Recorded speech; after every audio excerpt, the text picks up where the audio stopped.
Good morning. आज फिर से एक इम्पॉर्टेंट टॉपिक पे बात करते हैं। टॉपिक क्या है हमारा? How to find multibagger. यही वाला वीडियो चाहिए था ना, मल्टी बैगर कैसे ढूंढे। इस वीडियो की बिगिनिंग में आपको हो सकता है ऐसा लगे कि मैं मुद्दे से भटक रहा हूँ, लेकिन आखिरी में मुद्दे तक पहुँच ही जाऊँगा। और जो भी चीज़ें हम आज डिस्कस करने वाले हैं बहुत इम्पॉर्टेंट है और बहुत मेरे अनुभव के साथ में आपको इन चीज़ों को बता रहा हूँ, तो ध्यान से सुनिएगा, स्किप मत कीजिएगा प्लीज़। मैं बोलता नहीं हूँ ऐसा। नाउ हम बात कर रहे हैं कुछ चीज़ों की, सही गलत, अच्छा बुरा, सस्ता महंगा, पाप पुण्य और अमीर गरीब। ये तीनों ही शब्द या ये चारों ही शब्द सुनने में जितने आसान लगते हैं, समझने में थोड़े से मुश्किल है। जब हम बात करते हैं सही और गलत की, तो एक इन्वेस्टर के हिसाब से अगर आप सोचें तो सही और गलत कुछ नहीं होता। अगर आप अपने आप को ज़ीरो पर रख के सोचते हैं तो सही और गलत कुछ भी नहीं होता। किसी के लिए मंदिर जाना सही है, किसी दूसरे व्यक्ति के लिए शायद वो गलत हो सकता है।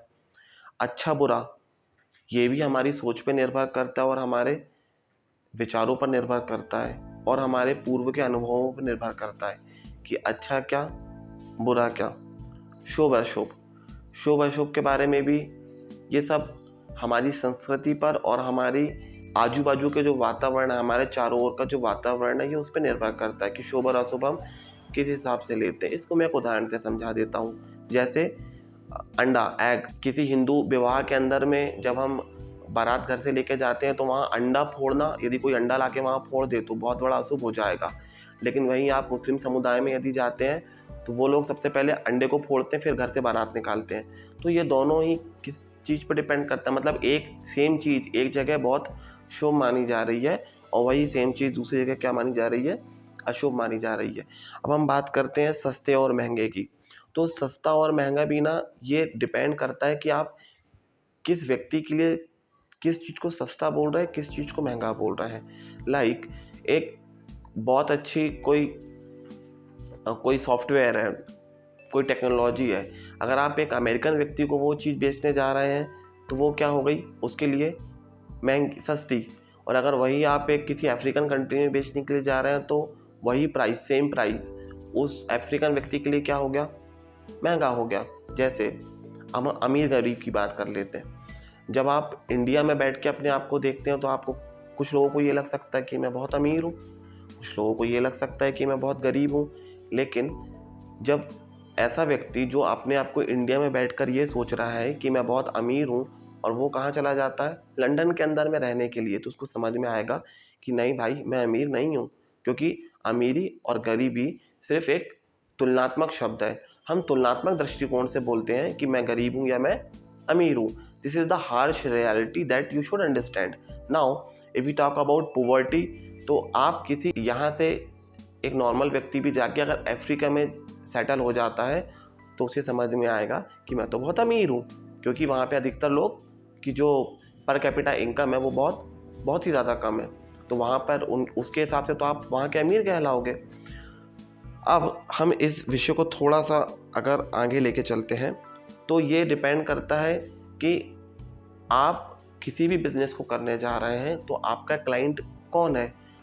मतलब जिनकी परचेसिंग पावर कम है, तो आपको ये समझना पड़ेगा कि क्या आपके पास में क्वांटिटी ज़्यादा है, मतलब आप जो प्रोडक्ट बेच रहे हैं क्या वो ज़्यादा से ज़्यादा लोग लेते हैं, तो आप प्रॉफिटेबल बिजनेस बना सकते हैं। अगर आप ऐसे बिजनेस के अंदर में हैं जहाँ पर क्वालिटी ज़्यादा है बट क्वांटिटी नहीं है, क्वालिटी ध्यान से समझिएगा, क्वालिटी ज़्यादा है लेकिन वहाँ पे क्वांटिटी नहीं है, क्यों? क्योंकि आपके प्राइस ज़्यादा होंगे और जब प्राइस ज़्यादा होंगे तो उसे हर व्यक्ति अफोर्ड नहीं कर सकेगा। तो मुझे ये समझना पड़ेगा कि यदि मैं वो प्रोडक्ट किस टाइप की कंट्री में सेल कर रहा हूँ, प्राइस ज़्यादा किसके हिसाब से है, ये व्यक्ति टू व्यक्ति निर्भर करता है, ये कंट्री टू कंट्री निर्भर करता है। हो सकता है कि मैं एक प्रोडक्ट कहाँ बेच रहा हूँ, अमेरिका में, मुझे यहाँ इंडिया में बैठ के ये लग रहा है कि बहुत महंगा प्रोडक्ट है, बट वही सेम प्रोडक्ट अमेरिका में जाके क्या लगेगा कि अमेरिकन को सस्ता, क्योंकि उनकी इकोनॉमी ही बहुत डेवलप्ड है। $22 ट्रिलियन की उनकी इकोनॉमी है और हमारी इकोनॉमी अप्रॉक्सीमेट $3 ट्रिलियन की होने जा रही है। नाउ तो ये इतना बड़ा जो गैप है उसके हिसाब से कोई प्रोडक्ट इंडिया में बैठ के आपको महंगा लग सकता है, लेकिन वही प्रोडक्ट अमेरिका में जाके सस्ता मालूम होगा। नाउ अब ये महंगा सस्ता अच्छा बुरा ये सारी बातें करने का मतलब क्या है? इसका मेन उद्देश्य जो है वो मुझे ये समझना है कि कोई भी व्यक्ति की इनकम कहाँ से आ रही है और किस तरीके से आ रही है। अगर मैं इस बात को समझ लेता हूँ तो अर्निंग्स के साथ में कितना पैसा बचा सकता है, और जब जो पैसा वो बचाएगा वो पैसा क्या कहलाएगा? उसकी शुद्ध बचत। अब इसी को थोड़ा सा टेक्निकल लैंग्वेज में मैं बोल देता हूँ फ्री फ्लो। क्या बोल देता हूँ? Free flow income. क्या मीनिंग होता है फ्री फ्लो इनकम का? हो सकता है कि एक व्यक्ति साल का 10 लाख रुपए कमा रहा हो। कितने लाख रुपए? 10 लाख रुपए। अब आपको लगेगा कि यार ये 10 लाख रुपए कमा रहा है, दूसरा व्यक्ति कितने लाख कमा रहा है? 5 लाख रुपए कमा रहा है। तो 10 लाख रुपए कमाने वाला व्यक्ति ज़्यादा बड़ा व्यक्ति है, उसके पास में ज़्यादा पैसा है, और 5 लाख रुपए कमाने वाला व्यक्ति छोटा व्यक्ति, उसके पास में कम पैसा है। लेकिन ये दोनों बातें ही गलत साबित होगी जब आप इसको डिटेल में समझेंगे। हो सकता है कि जो व्यक्ति 10 लाख रुपए कमा रहा हो उस व्यक्ति के पास में EMI बहुत ज़्यादा हो, उसने कार लोन लेके रखा हो, उसके पेट्रोल के एक्सपेंसेस ज़्यादा हो, उसके होटल्स के बिल ज़्यादा आते हों, उसके और भी शौक़ हो सकता है वो शराब का भी प्रयोग करता हो ज़्यादातर, या उसके और भी अदर खर्चे ज़्यादा हो, वो रेंट पे रहता हो, या उसने होम लोन ले रखा हो। अब जब आप उस 10 लाख रुपए पर ईयर की इनकम में से, या पर मंथ आप जैसा चाहें वैसा कैलकुलेट कर सकते हैं, जब आप उस 10 लाख रुपए पर मंथ या पर ईयर की इनकम में से उसके सारे खर्चों को माइनस करेंगे इज इक्वल्स टू जो आप उसे लेकर आएंगे, वो उसकी क्या कहलाएगी? शुद्ध इनकम, शुद्ध बचत। हो सकता है कि ये 10 लाख रुपए कमाने वाला व्यक्ति उस 5 लाख रुपए कमाने वाले व्यक्ति से कम बचत कर रहा हो, मतलब इसके पास में फ्री लाख रुपए कमाने वाले व्यक्ति के पास में फ्री कैश फ्लो कम है। देखने को तो ये 10 लाख रुपए कमा रहा है लेकिन बचा कुछ भी नहीं रहा है। बस आपको एक मल्टी बैगर कंपनी में सिर्फ जाके देखना है फ्री कैश फ्लो। आपको जान के आश्चर्य होगा, इंडिया में अगर 8,000 10,000 कंपनियां लिस्टेड है तो उसमें से शायद 1000 कंपनियों के पास ही फ्री कैश फ्लो जनरेशन का पावर होगा। अधिकतर कंपनियां फ्री कैश फ्लो जनरेट नहीं करती हैं। तो आपको सबसे पहला एक मल्टी बैगर स्टॉक में जो चीज़ देखनी है वो क्या है कि क्या company free cash flow generate कर पा रही है या नहीं।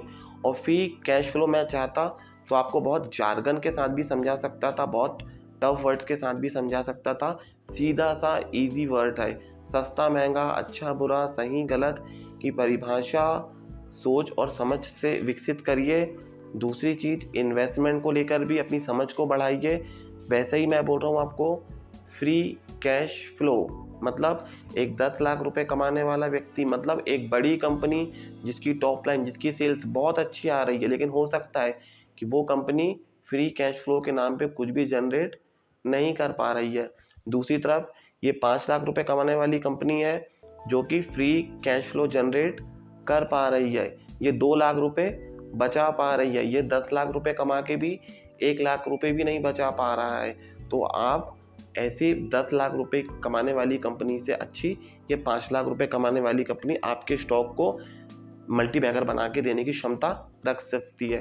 तो दोबारा समझिएगा, फ्री कैश फ्लो का जो कॉन्सेप्ट है बड़ा सीधा सा है। कुल इनकम, कुल सेल, और कुल सेल में से जो आप खर्चे, चाहे आप टैक्स हो, चाहे आप जिन चीज़ों को भी चाहे आप उनको घटा सकते हैं, जो इज इक्वल्स टू शुद्ध मुनाफा जो बच के आता है, उससे हम किस नाम से जानते हैं इन्वेस्टिंग की दुनिया में? Free cash flow. तो सबसे बेस्ट कंपनी कौन सी है जो फ्री कैश फ्लो जनरेट कर रही हो? कुछ नाम मैं आपको बता दूं, like ITC, Hindustan Unilever, Dabur, और भी ऐसे बहुत सारे स्टॉक है जो कि फ्री कैश फ्लो जनरेट करते हैं। तो आप जाइए इन 3 स्टॉक्स को की बैलेंस शीट पे जाके देखिए किस तरीके से इनका फ्री कैश फ्लो आपको वहाँ दिखता है, तो आपको इससे अंदाज़ा लगेगा। Thank you very much.